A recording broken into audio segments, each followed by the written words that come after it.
네, 안녕하세요. 세상에서 가장 작은 책방 원테이블 북스토어 옛날 책방입니다. 시즌4 시작하고 있고요. 오늘은 또 어떤 책을 소개해 드릴까요?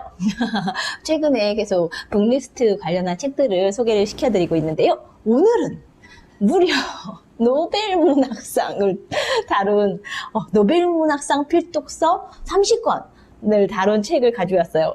지난번에 생기부 필독서, 그리고 서울대 지원자들이 가장 많이 읽은 책, 20권, 뭐 이렇게 해가지고 소개를 시켜드렸는데, 노벨문학상 필독서는 또 어떨까? 하면서 이제 다시 이것도 추가로 또 주문해서 한번 살펴봤는데요. 이 시리즈는 사실 보기 전에는, 되게 상업적, 그런 걸 잘 잡아냈네 막 이런 생각을 하면서 약간 이제 내려다보듯이 이렇게 구입을 했는데 막상 이렇게 딱 살펴보면 오 되게 잘 다뤘네 라는 그런 생각을 계속 이렇게 하게 만드는 그런 리스트들이어서 이런 책 한 권씩 있는 거는 참 좋구나. 그냥 자료로서 가지고 있는 것들도 되게 좋고, 뭐, 생기부 필독서 같은 경우에는 이제 수험생들이나 이제 청소년들이 어떤 책을 좀 읽으면 좋을까? 이런 거 살펴볼 때, 좋은 지표가 될 수도 있고, 서울대, 뭐, 이렇게, 뭐, 스카이대학 꿈꾸고 있는 분들 같은 경우에도, 물론 직접 뭐 홈페이지를 이렇게 가서 이렇게 찾아볼 수도 있겠지만, 그런 시간들을 좀 줄여주기도 하고, 대체로 그게 무슨 내용들인지에 대한 어떤, 그 책에 대한 어떤, 안내들이 잘 나와 있어서 이런 것들을 쭉 보면서 건너가서 이 책 한번 궁금하다 해서 또 새로 그 책을 읽어보고 하는 그런 어떤 징검다리의 역할들을 굉장히 잘 할 수 있는 책이구나 라는 생각을 하면서 깜짝깜짝 놀라고 있습니다. 노벨문학상 필독서 30 이 책은요 센시오 출판사에서 나왔고요. 필독서 시리즈 중에 하나예요. 부제는 조지 버나드 쇼부터 아니 에르노까지 세기의 소설 30권을 한 권에 라고 되어 있고요. 뒷표지로 가보면 수상 배경부터 심사평, 작가와 작품이 주는 메시지까지 깊고 진한 문학의 세계를 발견한다 라는 이야기들이 있어요.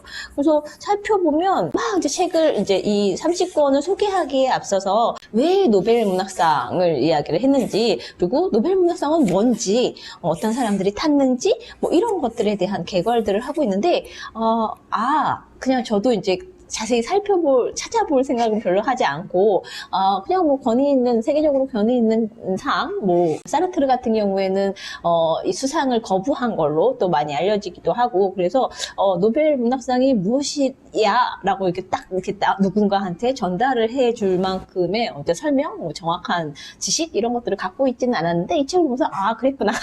이런 생각도, 해보게 됐어요.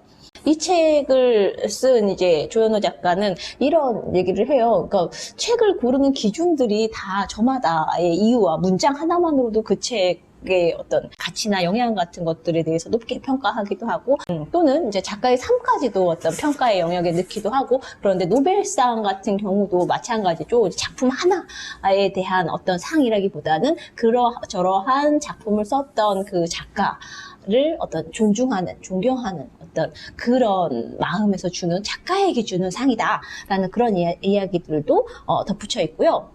일단 노벨문학상에 대해서 잘 모르는 분들을 위해서 저처럼 이 책에서 소개해준 내용을 안내해드리면 이래요. 노벨문학상은 유명한 과학자 알프레드 버나드 노벨의 이름을 딴 것이다. 여기까지는 뭐 얼추 아시죠? 노벨은 다이너마이트를 개발한 것으로 유명한데 여기까지도 아실 거고요. 당시 노벨은 이 다이너마이트가 인류의 발전과 진보를 위해 사용될 줄만 알았지 전쟁에서 사람들을 죽이는 살상무기가 될 줄은 전혀 예상하지 못했다. 이렇게 생각과는 다른 결과에 노벨은 놀랐고, 그래서 살아생전에는 세계의 평화를 위해서 힘껏 노력을 했는데, 그 노력이 그냥 뭐 개인적인 차원에서 이렇게 열심히 뭔가를 하는 것으로 끝난 게 아니라, 그 다이너마이트 개발로 이제 막대한 어떤 재산을 이렇게 얻게 된 상태에서 인류 공헌을 위해서, 힘쓴 사람을 위해서 써달라는 그런 유언을 남기고 떠났다고 하는데요. 그렇게 매년 그 물리학, 화학, 생리의학, 그리고 문학, 평화, 이 5가지 이 분야에서 공을 세운 사람들에게 상을 수여를 한다고 해요. 그래서 노벨 경제학상도 있던데 이렇게 생각하시는 분도 계실 텐데요. 노벨 경제학상은 나중에 스웨덴 국립은행에서 별도로 제정한 상이라고 하네요. 그리고 이 노벨 문학상은 그러면 도대체 어떤 작가가 탈까 궁금하실 텐데요. 일단 노벨상 자체는 살아있는 사람만 수상이 가능하다고 하고요. 공동수상이나 팀수상이 가능한 다른 분야와는 달리 노벨 문학상은 늘 단독으로만 받을 수 있었다고 해요. 자그마치 120년도 전인 1901년부터 2022년까지 노벨 문학상 수상자가 119명 이 탄생을 했지만 한 번도 공동 수상자가 나온 적은 없다고 하고요.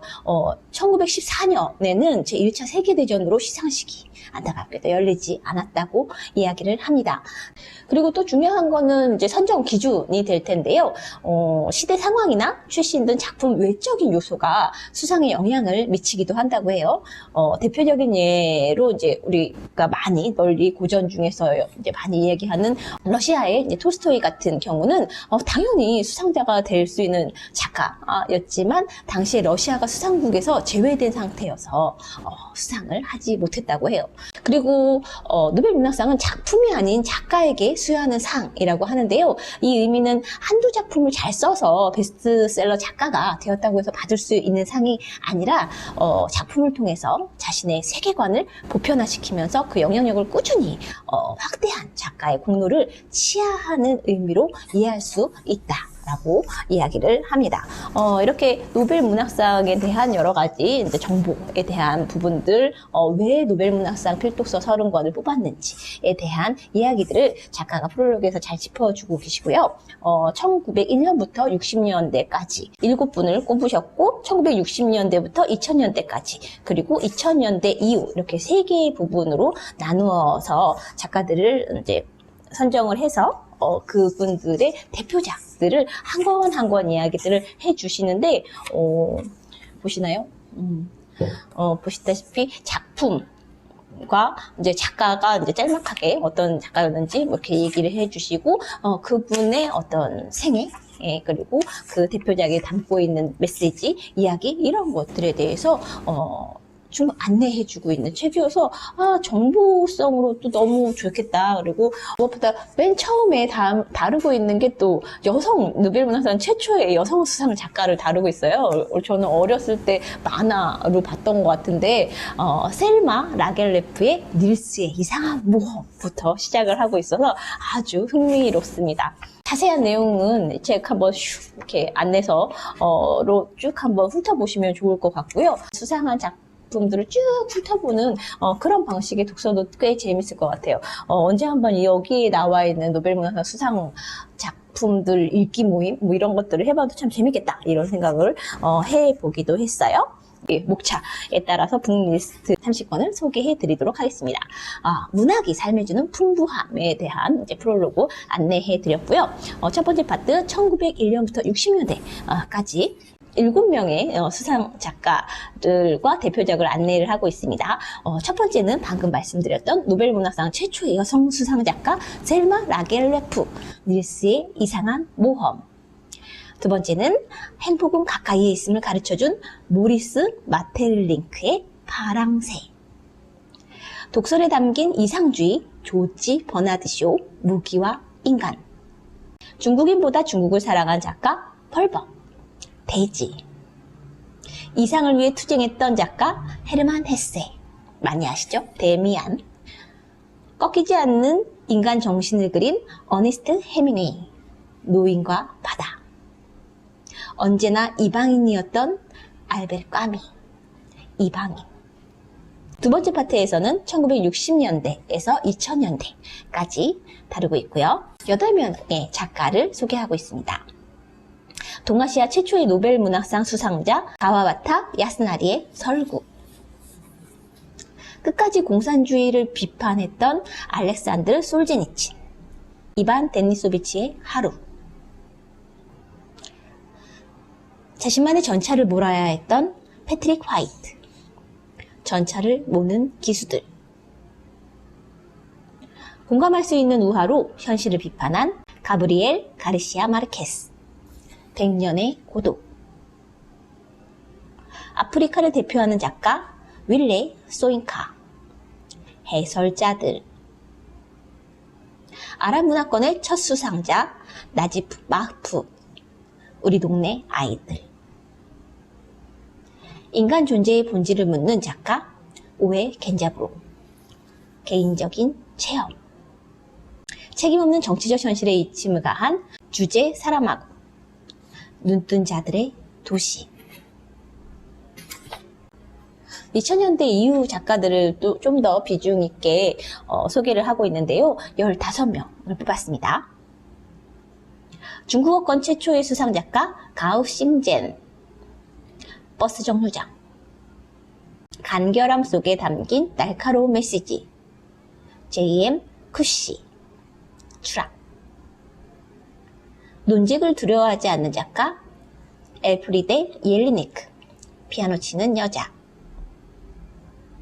돈과 서를 연결하는 작가 오르한 파무, 내 이름은 빨강.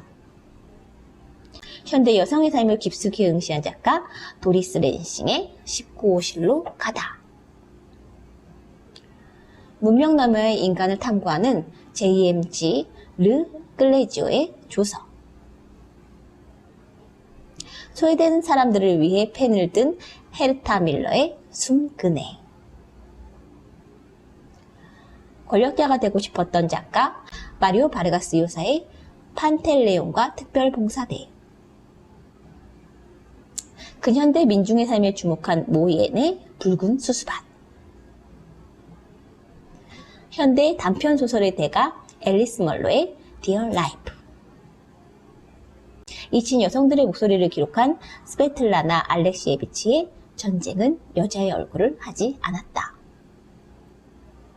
위대한 정서적 힘을 보여주는 가조 이시구로의 나를 보내지 마. 경계를 무너뜨린 작가 올가 토카르추크의 방랑자들. 난민의 정체성을 참고하는 작가 압둘라자크 구르나의 낙원. 나를 통해 사회를 고발하는 작가 아니 에르노의 단순한 열정. 이렇게 30권을 소개해주고 있는 책입니다. 그냥 이 북리스트를 정리해 놓았다는 것만으로도 의미가 있을 텐데요. 한 작가마다의 어떤 수상하게 된 배경이라든지 뭐 다양한 정보들도 살펴볼 수 있어서 궁금하셨던 분들한테는 많은 다른 시간들을 전략시켜 줄 것 같고요. 한눈에 이런 작가들이 쫙 있구나 라는 것을 찾아보지 않고도 쭉 볼 수 있어서 좀 많이 어떤 책을 읽을까 고민하는 사람들한테 도움이 되지 않았을까 합니다. 한번 살펴보시고요. 즐거운 독서 되시기 바랍니다. 안녕.